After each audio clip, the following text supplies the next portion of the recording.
35, Jews started leaving Israel in large numbers. But not everyone left. Some Jews still stayed in the land. What good thing, what celebration of feasts might have occurred in 162 and 63 that could have given Jews hope for the future in such trying times? Marcus Aurelius came to power in 161 and ruled to 180. He was known as the last great emperor because he ruled for the good of the Roman people rather than for his own pleasure. His rule happens to mark the peak of the Roman Empire in land and in influence.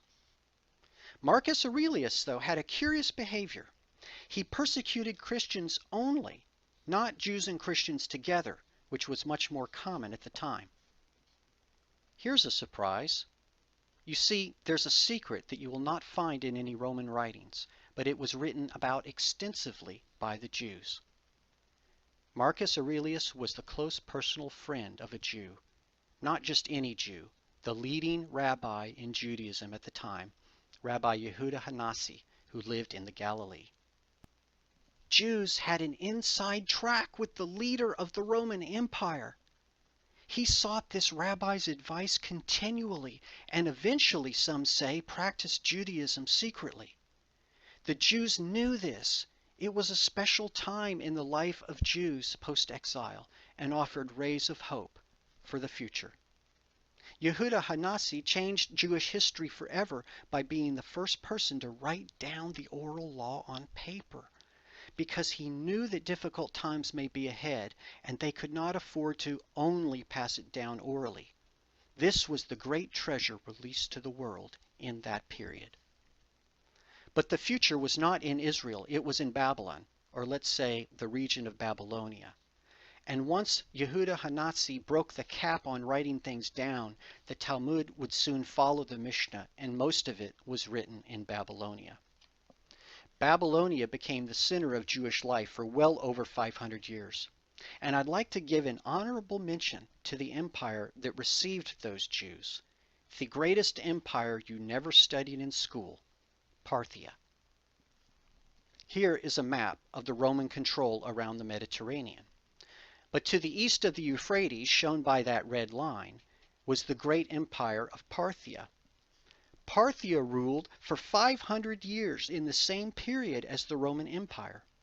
Parthia was the only empire the Romans never conquered. There was more written about Parthia in Rome than about any other foe the Romans had, and the Romans hated them because they could never conquer them. If Parthia was so big and important, then why was it not in Scripture?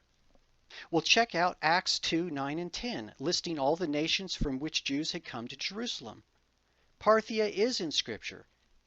It's first on the list, possibly because it had the largest contingent, and the next three nations were under Parthian control.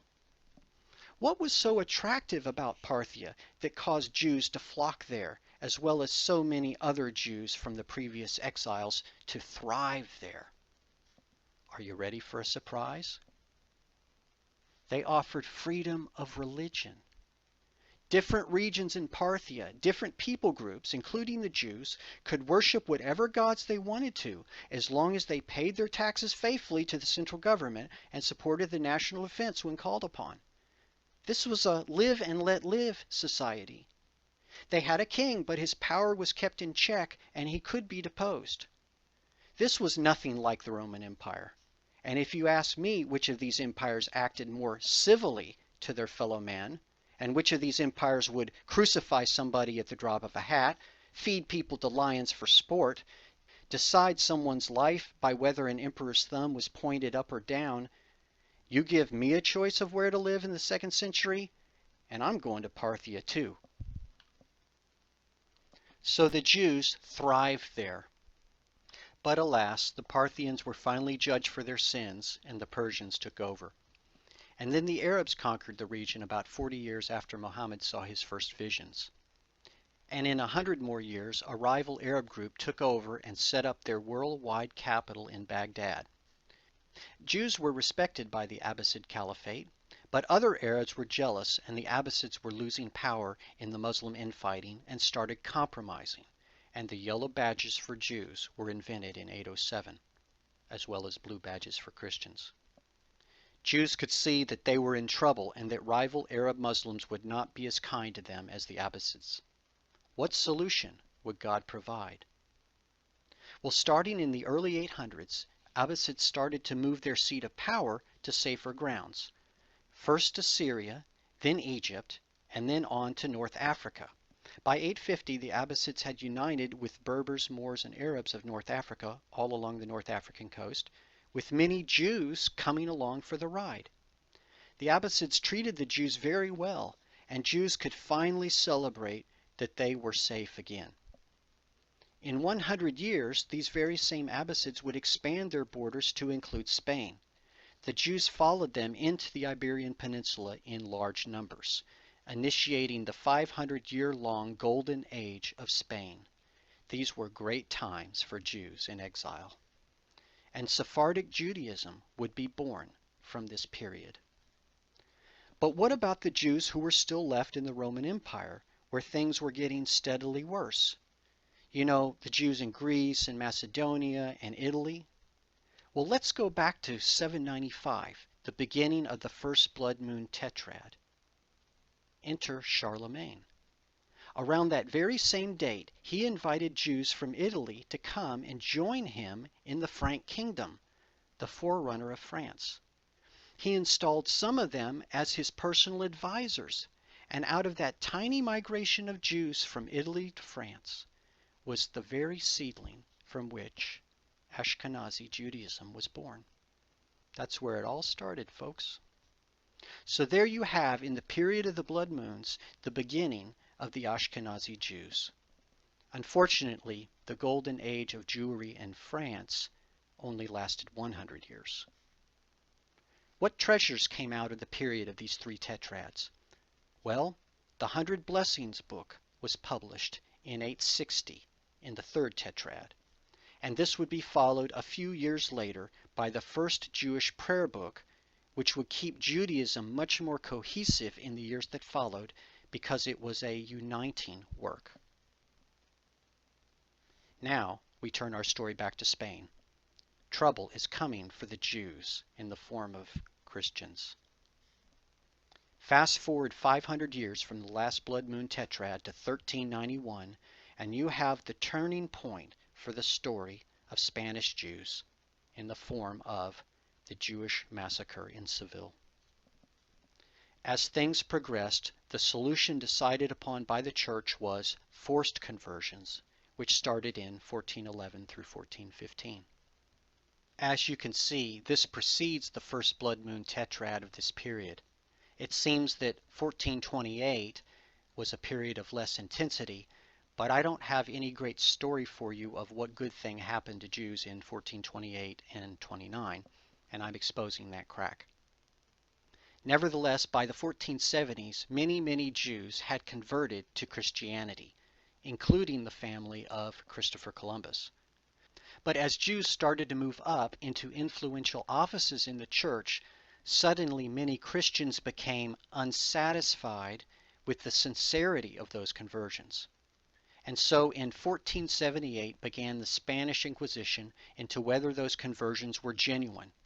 This was about as pleasant as an audit from the tax authority, you know, guilty until proven innocent. So we have forced conversions before the 1428 tetrad, and then the Spanish Inquisition before the beginning of the second tetrad. And we all know the story that Jews migrated safely to South and North America. However, it would take 100 years for the New World to be ready to receive them in any kind of large numbers. So how would God provide for them in the meantime? Well, this will be a surprise for some of you. The answer was the Ottoman Empire. Bayezid II invited the Jews immediately when he heard that Spain wanted to give them up.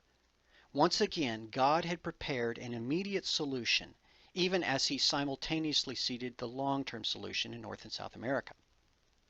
First, Sultan Bayezid II dispatched his navy to evacuate Jews from Spain to Ottoman lands all over the Mediterranean, even allowing a few to move back to Israel. He required his people to treat them well. He offered them citizenship, and he ridiculed King Ferdinand and Queen Isabella. He said about them, "You venture to call Ferdinand a wise ruler, he who has impoverished his own country and would enrich mine?" And the Ottoman Empire would retain peak power for another 65 years, while Spain would now begin its long, slow decline. We don't need to remind you about World War II and the Holocaust and how it preceded the establishment of the State of Israel. As for treasure coming out of that period, how about the most important documents found in thousands of years, the Dead Sea Scrolls? So let's review. We have the attacks of Rome, leading Jews to Babylon, the oppression of Islam, leading them to Spain, as well as Roman persecution in the same time frame, leading them to France, from which Ashkenazi Judaism spread all over Northern Europe. We have forced conversions by Christians, leading Jews first to the Ottoman Empire and later to South and North America, which also was a way of escape for many Ashkenazis as well. Then World War II and the Holocaust, opening up the land of Israel. So there you have my evidence for the blood moons signaling extra special feast days, highlighting in the heavens that the Jews are remembered. Jews taking the next step in the journey towards their eventual homeland. Each of those waves of tetrads signaling a mini exodus. But lastly, a smart skeptic should ask me the following question. So what was the moon doing in the worst years of Jewish history? Well, here's the answer.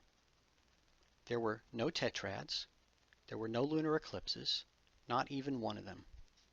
In fact, what you had amazingly was you had penumbral eclipses, the ones that I said were invisible because they were so slight. That's the least amount of lunar activity you can have in any year. And that happened in 70 AD, and then 135 AD, and 1492. And I'll even throw in 1933 Germany for good measure, because it happened then as well. So in summary, we have had 9 blood moon tetrads since the birth of Christ. The theory was that the blood moons signaled a mini exodus. But we needed to look at them as if they were waves of history that came in sets. And when we did that, the theory fits pretty well. Which leads me to the final question, which we will tackle next week as we close out the Blood Moons lesson series. What may happen going forward? I promise you, the fun's not done yet. I've got 1 or 2 surprises still left to reveal. Sign up for Root Source as soon as you can, and see you next time.